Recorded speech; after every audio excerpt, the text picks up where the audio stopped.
와, 진짜 깜짝 놀랐습니다. 우리나라가 이 정도로 축구를 못했었나요? 오늘 경기 종료 휘슬이 울리는 순간 오히려 다행이다라는 생각이 들 정도로 최악의 경기를 본 것 같아요. 전광판에 선명하게 새겨진 스코어 남아공1 대한민국 빵. 이건 단순한 패배가 아니었습니다. 대한민국 축구 역사상 가장 끔찍하고 가장 굴욕적이며 가장 어이가 없는 대참사였습니다. 경기가 끝난 직후 현장에 있던 붉은 악마들은 분노를 넘어 허탈감에 주저앉았고 실시간으로 경기를 지켜보던 수백만 국민들은 억장이 무너져 내렸습니다.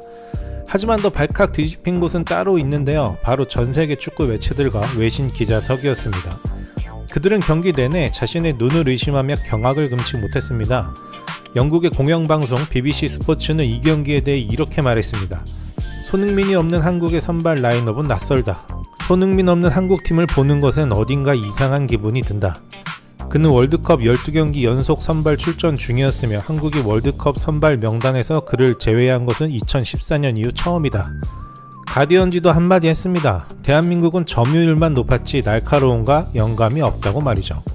심지어 현지 남아공 매체들조차 우리가 이기긴 했지만 한국이 왜 자신들의 가장 날카로운 창을 스스로 부러뜨렸는지 이해할 수 없다며 조롱 섞인 반응을 보였습니다. 전 세계가 한 목소리로 홍명보 감독의 기괴한 선발 명단과 전술을 질타하고 있는 상황. 도대체 왜 이런 말도 안 되는 짓을 벌인 걸까요? 사건의 전말을 제대로 파악하기 위해서는 오늘 벌어진 처절한 총극을 짚어봐야 합니다. 애초에 이번 남아공전은 무조건 승점 3점을 가져와야만 하는 벼랑 끝 승부였습니다. 우리 사실 무승부 그딴 거 생각도 안 했잖아요. 하도 1승 재물이니 뭐니 떠들어대니까 무조건 이길 거다 라는 기대감으로 경기를 기다렸던 거죠. 그런데 경기 시작 1시간 전 선발 라인업이 발표되는 순간 온 국민은 자신의 눈을 의심해야만 했습니다. 대한민국의 심장이자 전술의 핵심인 손흥민, 그리고 전방 압박의 핵심 자원인 이재성의 이름이 선발 명단에서 흔적도 없이 사라져 있었기 때문이죠. 이 두 선수가 부상이었냐? 아니요, 절대 그렇지 않았습니다. 컨디션이 안 좋았냐? 절대 난조도 아니었습니다. 오직 홍명보의 독단적인, 도저히 이해가 가지 않는 선택이었습니다. 전 사실 어제 홍명보가 두세 자리의 명단이 바뀔 것이다 라는 말을 했을 때부터 손흥민을 빼겠구나 라는 예상을 했었습니다. 왜냐? 홍명보는 아주 오래전부터 손흥민을 싫어했거든요. 너무 대놓고 말이죠.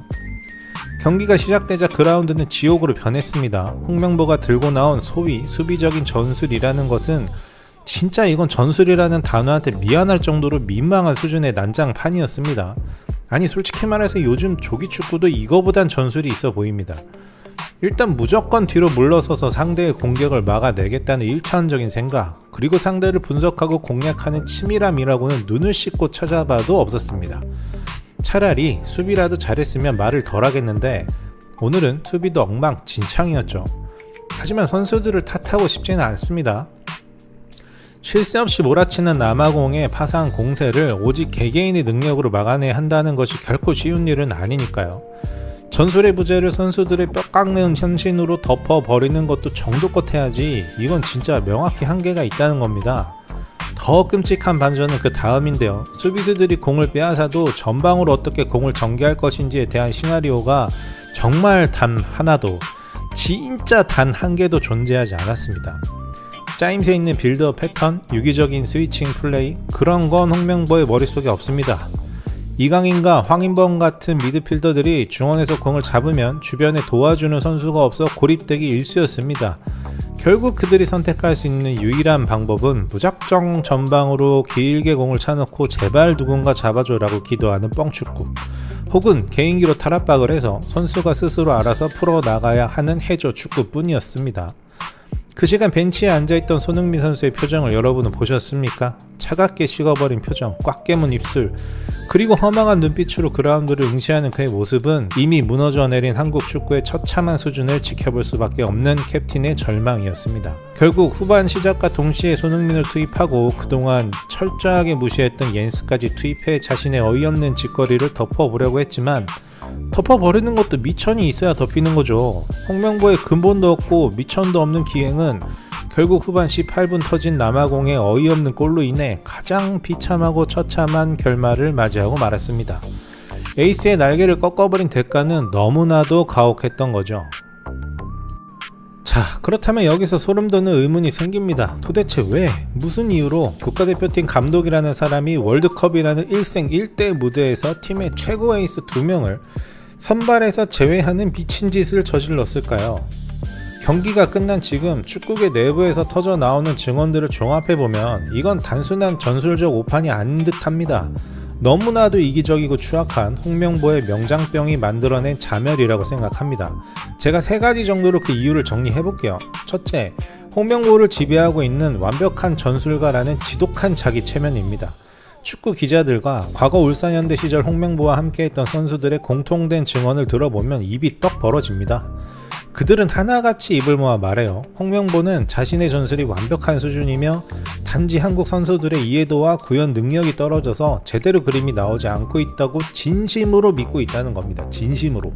다시 말해 콘테냐, 무리뉴 같은 세계적인 명장들의 수비 전술처럼 자신이 완벽한 수비 전술의 탑티어라고 착각하고 있다는 겁니다.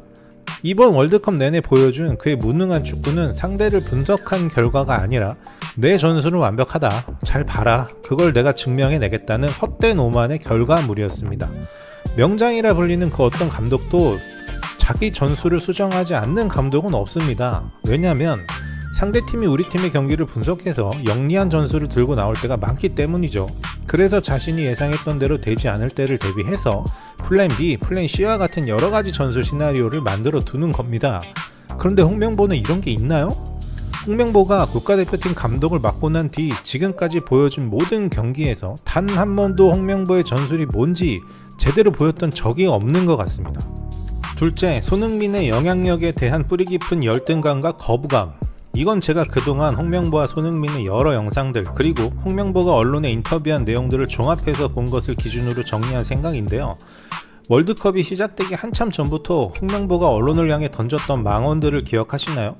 손흥민을 선발에 포함시킬지 고민이다, 주장을 다른 선수로 교체할 수도 있다며 굳이 하지 않아도 될 말들을 끊임없이 흘렸습니다. 이건 단순한 기싸움이 아니었죠. 철저하게 기획된 흔들기였다고 생각해요. 왜냐? 홍명보는 자신이 통제할 수 없는 월드클래스의 아우라를 견디지 못하는 것 같아요. 손흥민 선수가 누굽니까? 전 세계에서 가장 거칠고 빡세다는 잉글랜드 프리미어 리그에서 아시아인 최초로 득점왕에 오른 그야말로 살아있는 전설이자 대한민국 축구의 고트입니다. 그런 그가 그라운드에 서 있는 것만으로도 동료들은 맹신에 가까운 의지를 보이고 경기의 흐름 자체가 손흥민을 중심으로 굴러갑니다. 그래서 손흥민을 잘 활용했던 감독들은 이러한 포인트를 활용해 전술에 변주를 주면서 성과를 냈던 거죠. 그런데 홍명보는 이런 전술적인 능력 자체가 없어요. 무엇보다 자신이 짠 전술로 이기는 것이 아니라 손흥민의 능력으로 이긴다는 평가를 받는 거에 엄청난 자격지심을 느끼는 것 같더라고요. 그는 이번 남아공전을 기점으로 전 세계에 선전한 포고를 하고 싶었던 것 같아요. 봐라, 손흥민이라는 슈퍼스타 따위는 내게 중요하지 않다. 내가 만든 완벽한 전술만 있으면 이길 수 있다. 이 팀의 진짜 주인공은 손흥민이 아니라 나, 홍명보다. 이걸 증명하기 위해 월드컵이라는 국가의 명운이 걸린 무대를 자신의 오만한 실험지로 전락시켰다는 겁니다. 아마 홍명보는 진짜 이번 월드컵에서 성과가 날 거라고 생각을 했던 것 같아요. 이 월드컵을 통해 자신이 감독으로서 뜰 수 있다, 그걸 통해 해외 감독직도 맡아볼 수 있지 않을까 라는 기대를 했을지도 모르겠습니다. 셋째, 과거에 대한 집착. 이게 가장 끔찍하고 이기적인 이유입니다. 바로 2014년 브라질 월드컵을 처참하게 망쳐버렸던 자신의 과거를 지우려는 그 멍청한 아집입니다. 홍명보는 브라질 월드컵 당시 소위 의리축구, 원칙 없는 선수 선발, 논란을 자초하면서 1무 2패, 조별리그 꼴찌 탈락이라는 치욕적인 흑역사를 썼습니다. 당시 알제리 전 때도 오늘이랑 똑같았죠. 1승 재물인에 뭐네 하면서 알제리 깔보다가 처발렸죠. 제가 보기에 홍명보는 런던 올림픽 때 동메달을 땄던 그 추억을 잊지 못하는 것 같아요. 이게 엄연히 올림픽 대표팀과 국가대표 A팀의 그 수준은 하늘과 땅 차이인데, 홍명보는 자기가 성공했던 기억을 못 버리고 자기는 해봤다, 충분히 다시 할 수 있다 라는 어이없는 자신감이 있었던 것 같다는 거죠. 이번에도 그런 것 같아요. 브라질 월드컵 때 박살이 났던 게 자신의 무능한 실력 때문이 아니라 준비할 시간이 부족해서, 운이 없어서 정도로 생각했던 것 같다는 거죠. 홍명보는 이번 월드컵을 국가와 국민을 위한 축제가 아니라 철저히 나 홍명보가 틀리지 않았다, 이걸 증명하는 개인의 명예회복 무대로 전락시킨 거예요. 이건 홍명보가 국대 감독으로 부임할 때도 했던 얘기였죠. 전 무엇보다 선수들이 정말 안타까운데 지난 월드컵 때 탄탄히 다져진 빌드업을 바탕으로 소위 우리 축구를 만들어 정말 잘 싸웠잖아요. 선수들은 정말 이제 뭔가 되는구나 라는 걸 느꼈을 것 같아요. 그래서 기대감도 컸을 거고요. 그런데 그걸 정몽규랑 축구협회 임원들이 다 망쳐버린 거예요. 되도 않는 클린스만의 홍명보에 이따위 인간들을 감독으로 선임을 해서 그 좋았던 흐름을 아무렇지 않게 버려버린 거라는 거죠. 왜냐? 지들의 기득권 사슬을 위해서. 그게 진짜 화가 나네요. 그래도 홍명보가 정말 잘하는 게 하나 있습니다. 그게 뭘까요? 바로 팀을 망가뜨리는 겁니다. 이 정도의 황금세대 멤버를 데리고 이 정도로 팀을 망가뜨리는 게 쉬울까요? 와, 이것도 진짜 능력인 거예요. 20억이라는 연봉을 받아가면서 이렇게까지 무능하게 할 수가 없어요. 누구나 실패하는 순간이 찾아올 수 있죠. 홍명보는 14년의 브라질 월드컵이 그런 순간이었을 거예요. 그런데 그렇게 뼈아픈 실패를 겪었다면 깊이 생각하면서 무엇이 문제였는지 냉철하게 자신의 부족함을 인정하고 그걸 고치면서 발전해 나가는 게 훌륭한 감독의 모습일 겁니다. 그리고 그 발전의 결과를 혼자 생각하고 만족하는 자뻑이 아니라 모든 사람들을 납득할 만한 성과를 보여줘야 그 사람의 능력치가 인정이 되는 거죠. 묻고 싶습니다. 홍명보는 도대체 10년 동안 뭐가 나아진 걸까요?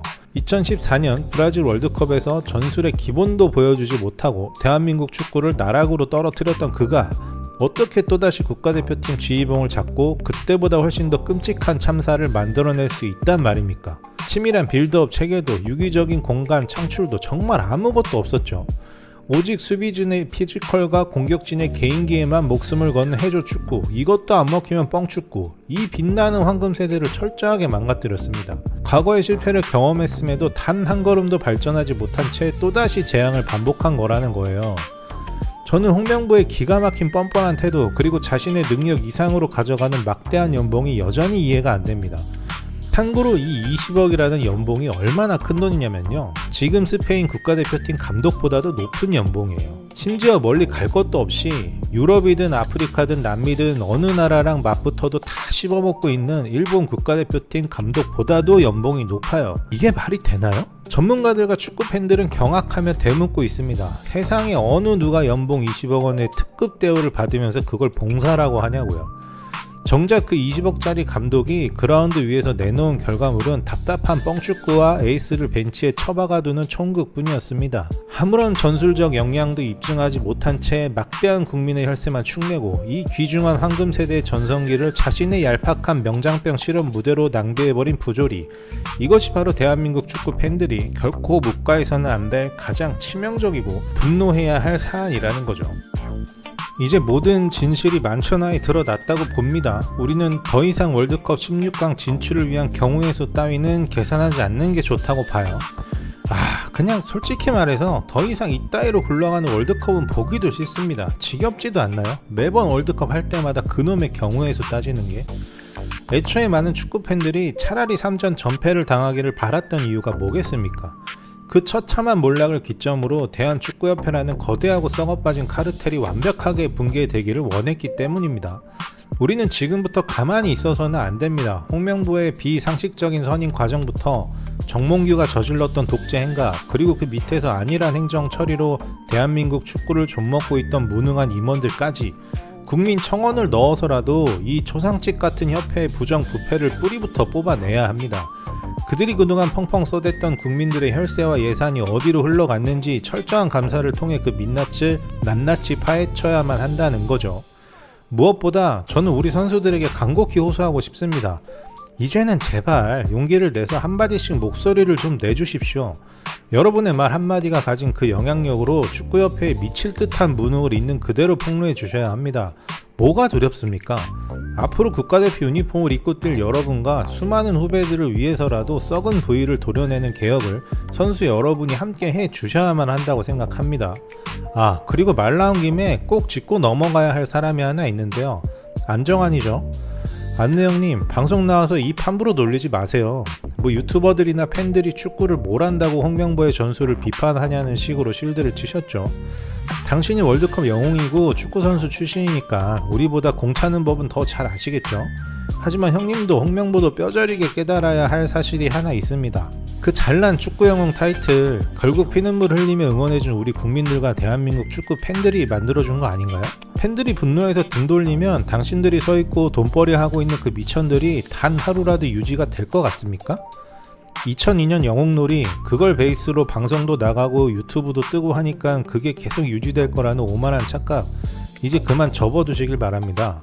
대중이 찾지 않으면 방송이고 유튜브고 한순간의 나락입니다.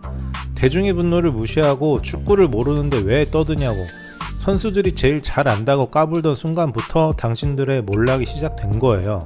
여러분의 분노가 대한민국 축구를 바꿀 수 있습니다. 저와 같은 생각이시라면 구독과 좋아요 눌러주시고 하입도 꼭 부탁드리겠습니다.